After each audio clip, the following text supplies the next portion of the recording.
Nagluksa ang buong sambayanan nang bumagsak ang eroplano ni Pangulong Ramon Magsaysay patungong Maynila noong March 17, 1957. Mayday! Mayday! Maraming mga haka-haka ang umikot kung ano nga ba ang tunay na dahilan ng pagbagsak ng sinasakyan niyang C-47 sa Mount Manunggal, Balamban, Cebu. Mr. President! Mr. President! May mga nagsasabing hindi raw ito aksidente, kundi isa di umanong planadong pagpapasabog.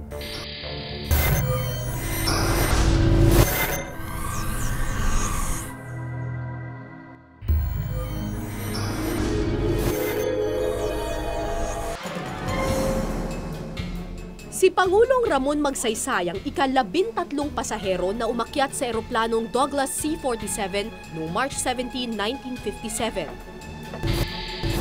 13 taon pa lang din lumilipad ang Mount Pinatubo, ang pangalan ng presidential plane ni Magsaysay. Pabalik na siya ng Maynila matapos ang ilang speaking engagement sa mga universidad sa Cebu. Mount Pinatubo to tower. Request permission to take off. Over. At sa loob lamang ng 13 minuto mula pag-take off, Mr. President, meron ako konting problema. Mayday! Mayday! Mayday! Mayday! Tower! Tower!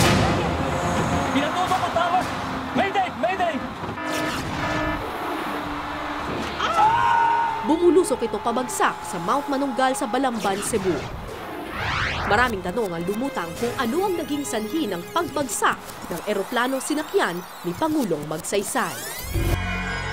Standard operating procedure ang mag-pre-flight check. Dito sinusuri ng piloto ang lahat ng anggulo ng eroplano bago ito mag-take off para malaman kung may depekto ang isang eroplano. Nag-pre-flight check naman daw ang piloto ng Mount Pinatubo noong gabing iyon. Walang nakitang problema sa eroplano kaya natuloy ang pag-alis ni Pangulong Magsaysay at ang 26 na kasama nito sa Cebu. Kasabay niya noon ang ilan sa kanyang mga presidential staff gaya nila Education Secretary Gregorio Hernandez, Presidential Advisor Tomas Cabili at Cebu Representative Pedro Lopez, nakasama mismo ni Magsaysay sa presidential cabin.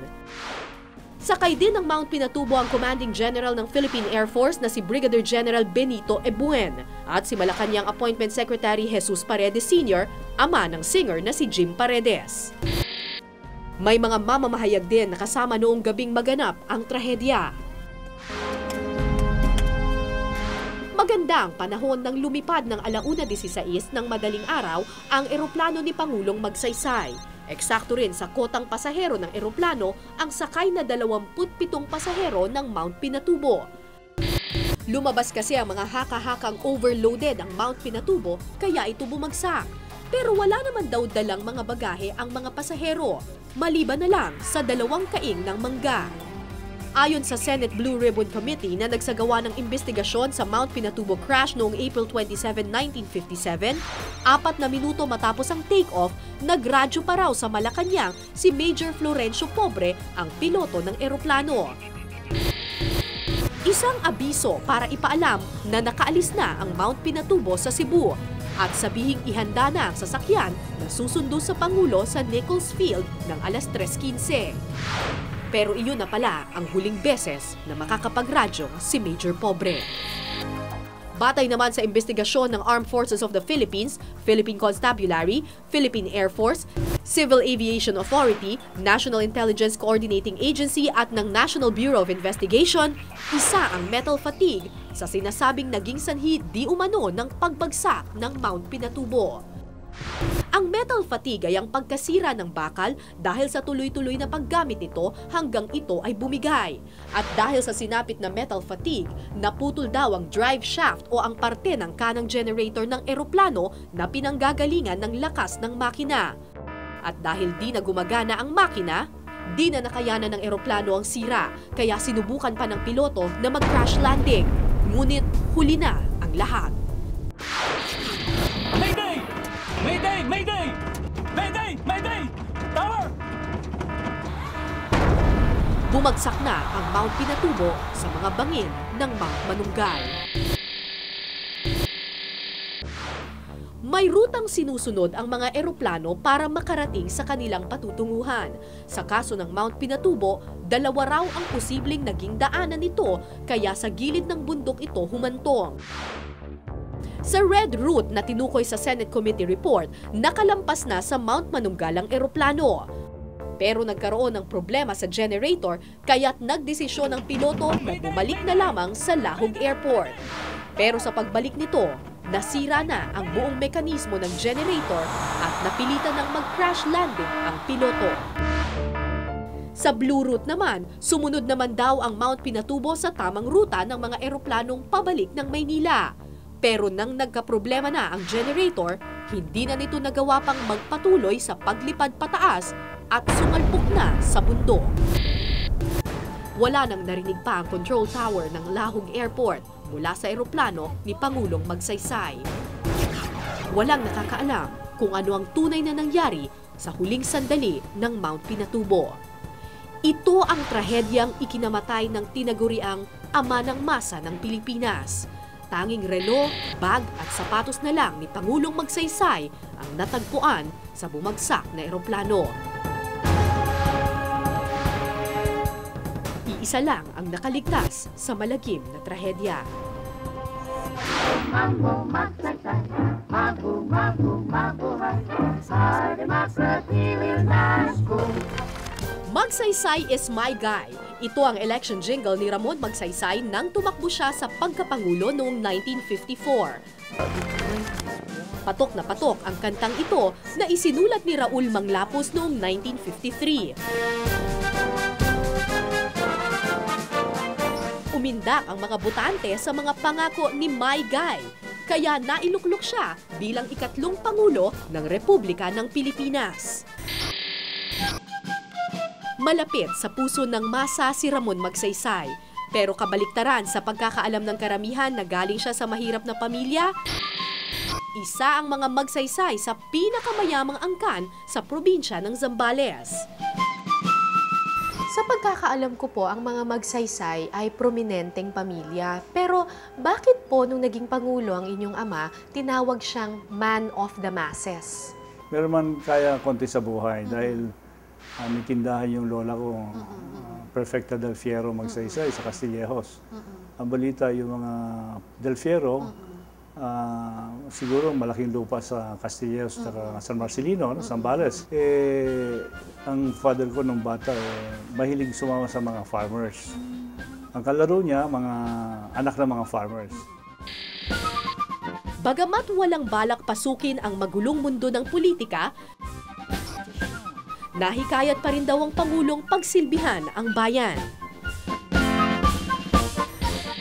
Dahil magaling siya kumilos at saka matulungin siya kasi sincero siya, no? At saka simpleng tao, no? At saka diretso-diretso ang salita, walang pasikot-ikot, no? Bago siya naging Pangulo, 4 na buwan muna siyang nanilbihan bilang Defense Secretary. Dito lalong bumangong kanyang pangalan nang mapabagsak niya ang Hukbalahap, isang rebelding samahan na may layong pabagsakin ang gobyerno. Si Magsaysay ang nakapagpasuko sa lider ng Hukbalahap na si Luis Taruk noong May 17, 1954. Nilinis din ni Magsaysay ang laganap na korupsyon sa militar noon. Dahil sa ipinakitang galing, itinanghal siyang Man of the Year noong 1951. Ito raw ang naging daan para si Magsaysay ang mapiling kandidato ng Nationalista Party sa pagkapangulo noong 1954. Naroon si Amang Rodriguez, naroon si Jose B. Laurel Jr., naroon yung maraming mga politiko, mga malakas na mga politiko ng Nationalista Party. Sila ang pumili kay Magsaysay. Kabaliktaran nito ng mga akusasyon na ang Estados Unidos daw ang nagpatakbo kay Magsaysay bilang kandidato noon. As Defense Secretary, he could do the bidding of the American manipulators.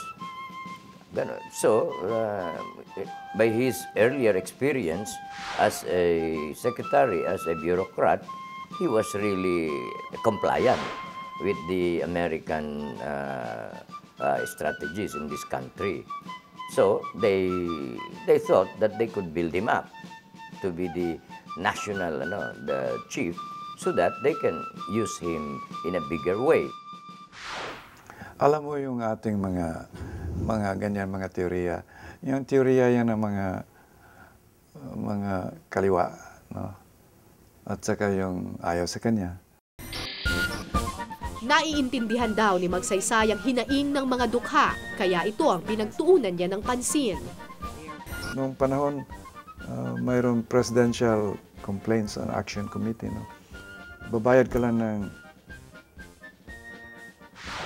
10 centavos, telegrama sa Malacanang.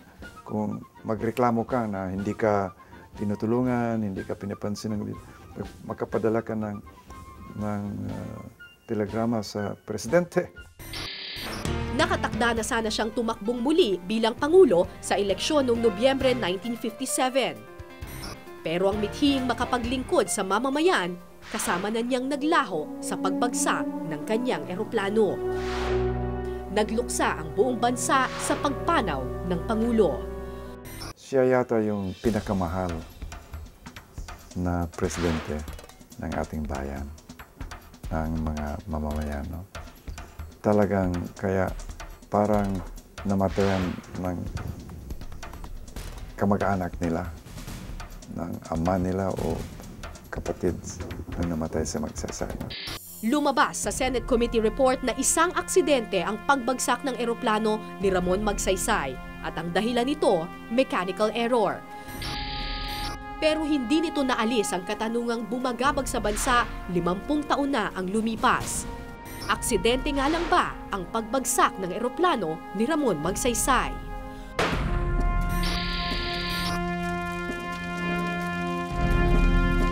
Si Nestor Mata ang nag-iisang nabuhay na pasaherong sakay ng Mount Pinatubo.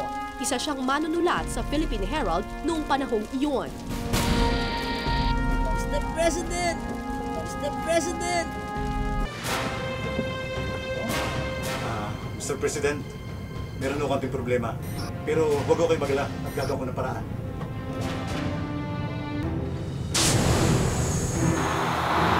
Ayon sa kanyang salaysay, nakatulog siya sa biyahe at hindi rin nakapag-seatbelt nang bumagsak ang eroplano ni Magsaysay.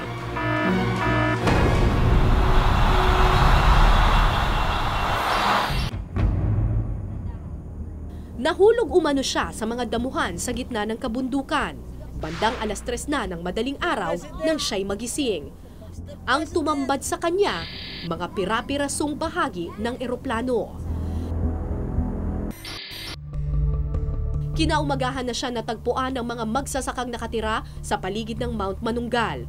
Nagtamo si Mata ng 2nd at 3rd degree burn sa hita, braso at binti. Ito rin ang umagang hinding-hindi makakalimutan ng pamilya ni Pangulong Magsaysay. We were just shocked and just wordless, no? I mean, wala naman kaming, I was 18, my sister was 20, the other was 21. Siyempre, wala naman negosyo yung familya eh. He was just a public official, no? After a week, we had to leave. We had to leave Malacanang. Ayon kay Major General Guillermo Lorenzo na 11 taong nagpalipad ng C-47, unang ginamit ang eroplanong Douglas C-47 noong ikalawang digmaang pandaigdig. Isa ang eroplanong Mount Pinatubo sa 32 C-47 na ibinigay ng US Air Force sa Philippine Air Force noong March 9, 1951. Yung C-47 is an American-made plane. Ang tawag sa kanya C-47 kasi for cargo. Pero pwedeng gamitin siya for transport ng personnel also. Nang malamang gagawin itong eroplano ni Pangulong Magsaysay, pina-overhaul pa ang makina ng Mount Pinatubo sa Philippine Airlines noong September 5, 1956. Mahigit 100 oras lang din ang nakatalang inilipad nitong distansya bago gamitin ng Pangulo. Even if it's old, for as long as it is inspected very well, can say that the plane remains to be safe.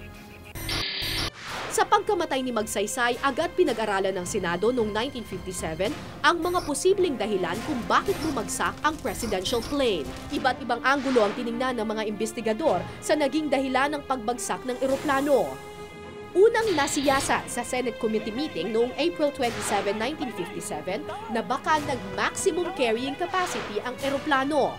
Maaari raw kasing nakadagdag sa bigat ng timbang sa eroplano ang 2 kaing ng mangga na pinauwi para sa Pangulo.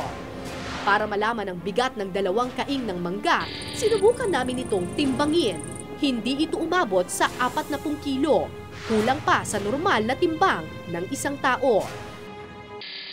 Sa pananaw ni General Miguel Cabal, Brigadier General ng Armed Forces of the Philippines, overloaded noon ang Mount Pinatubo dahil umabot na sa maximum ang bilang ng mga pasahero nito.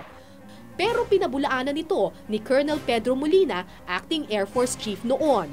Hindi naman daw talaga ito overloaded dahil 28,337 pounds lang ang bigat ng eroplano, gayong 30,000 pounds ang maximum carrying capacity nito. Lumabas din ang tanong sa Senado kung bakit hinayaang lumipad ng madaling araw ang presidential plane.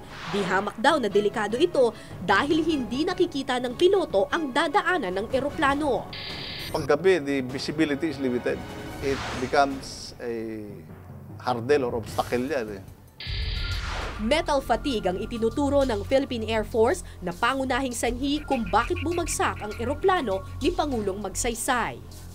Pero kung talaga nagbigay because of impact o because of pressure at nag-break, hindi na metal fatigue yun. Failure na yun ng metal plant, ng metal strength, no? Most of the plane that was manufactured was probably in 1940s. I was still flying that in 1981. 40s na, 41 years. Isa pang itinuturong dahilan ay ang tubig na nakuha umano sa gasolina mula sa refueling tank na nagkarga sa eroplano. Mararamdaman ng piloto yun doon palang pag-check ng power before take-off. Magkakaroon ng disturbance on the engine, ano? Nagkakaroon ng blowback, no? Puputok-putok, kagaya ng kotse mo. So, with that, they will not continue the take-off, especially with the president there. Ngunit kaagad binaril ang teoryang ito dahil sa 3 eroplanong nagpakarga ng gasolina noong gabing iyon. Tanging Mount Pinatubo lang ang minalas.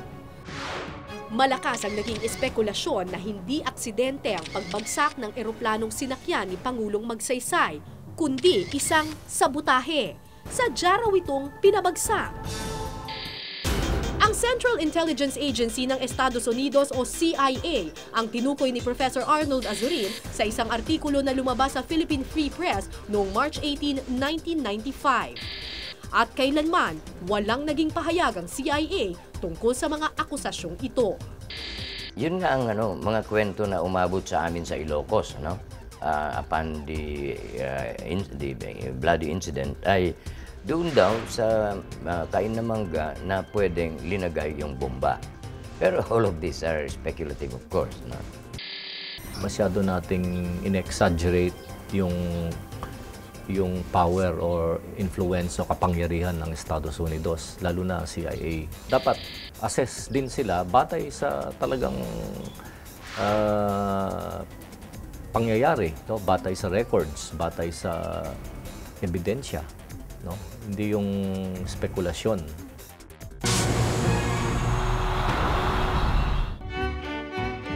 Bago pa man naging idolo ng masa si dating Pangulong Joseph Estrada, si Ramon Magsaysay na ang unang naging sikat sa mga mahihirap. Pero kung si Erap isa sa mga nagpatalsik ng US bases, America's boy naman ang bansag kay Magsaysay. Yung pamamahala kasi ni Ramon Magsaysay talagang bilang amboy, yung popularidad niya, no, ginagamit niya para maano pa yung mabigyan ng respectability yung gusto ng US, no, masa, no. Kaya paborito talaga siya ng mga Amerikano. Madalas bumati ko sa kanya si Claro Recto, no, tungkol sa yung foreign policy. na masyadong pro-American. Sinasabi niya, kung tayo ay aliado ng Amerika, ay bombahin tayo ng atomic bomb ng mga Ruso, ng mga kalaban ng Amerika. No? Malaki raw ang naging papel ng Estados Unidos sa pagkakaluklok kay Ramon Magsaysay bilang Pangulo. Maraming US officials at military officers na pinuntahan niya sa Estados Unidos na nagbigay ng malaking halaga bilang tulong sa kanyang kampanya. At siyempre dahil siya na yung pinapabor ng pinapabor ng top general sa US. Ang mga malalaking haligi ng ating nationalista party, no? Pumili sa kanya. Paano mga Amerikano? Wala namang party yung mga Amerikano na. May ilan pong mga tao na bumabati ko sa inyong ama. Ang sinasabi nila, ang inyong ama daw ay produkto ng mga Amerikano. Anong masasabi ninyo tungkol dito? Malapit siya sa Amerikano dahil nirerespeto rin niya yung dogma ng Amerikano eh. Alam mo, yung right or wrong. Ha? At saka outspoken at action. So he grew up that way, no? After all, during the Commonwealth years, we were an American Commonwealth. Pero ayon sa artikulo ni Professor Azurin, nagkaroon ng lamat ang magandang relasyon ni Magsaysay sa mga Amerikano. Nakaalitan raw ni Magsaysay ang kanyang Amerikanong consultant na si Intelligence Officer Colonel Edward Lansdale. Parang at ease siya sa kanila dahil he worked with the old Colonel Merrill for over 3 years during the war. Sila naman, trusted siya. So merong mutual trust na mahalaga sa relationship, no? Especially looking at national problems during those times. Ang isang tinitigas pa ng ulo ni Presidente Magsaysay was the coercion of Lansdale to Magsaysay to create a Philippine contingent, army contingent na papunta na sa Vietnam. At rine-resist ni Magsaysay yun. That's why nagkonsulta siya sa mga nationalist senators. Pero sa huli, walang napatunayan ang investigasyon ng Senado. Kaya hanggang ngayon, nananatiling malaking palaisipan kung aksidente nga ba o may sabutahing naganap sa pagkamatay ni Pangulong Magsaysay. Nananatili pa ring isang malaking misteryo hanggang ngayon ang sanhi kung bakit bumagsak ang eroplano ni Ramon Magsaysay. Hindi na napatunayan ng akusasyong CIA ang nasa likod nito. Yung CIA, part din ng mythology yan, myth na inaano nila na napaka-powerful nila, no? Na anumang nangyayari sa mundo, sila ang merong nagko-conspire. Mayday! Mayday!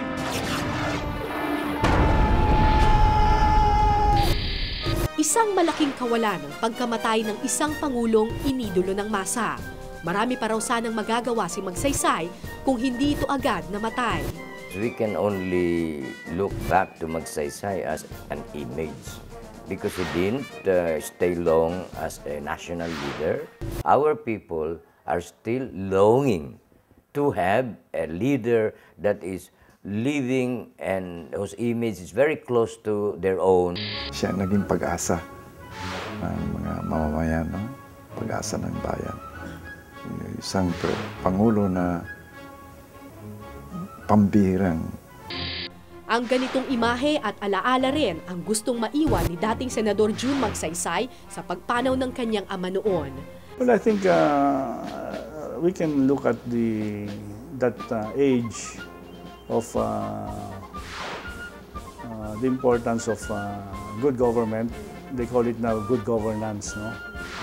Public service being respected. Mukha ngayon yung public service means you want to enrich yourself in office, no? So, yung age naman nung 1950s, parang simpler times. Importante yung duty, honor. Sa pagbagsak ng eroplano ni Ramon Magsaysay sa Mount Manunggal, kasama nitong nabaon sa misteryo ang ilang kasagutan. Pero aksidente man o hindi ang kanyang pagkamatay, mananatili sa alaala ng bansa ang isang pangulong minahal ng masa. Nag-iwan ng malaking puwang sa puso ng maraming Pilipino si Pangulong Ramon Magsaysay. Sinadyaman o hindi ang kanyang pagkamatay, ang kanyang alaala bilang man of the masses ay patuloy na mananatili sa ating mga isipan. Magandang gabi po, ako po si Cara David para sa Case Unclosed. They voted in Lanao at pati aswang pa daw ang democracy will die kung wala si Magsaysay. Birds, they voted in Lanao at pati aswang pa daw. Democracy will die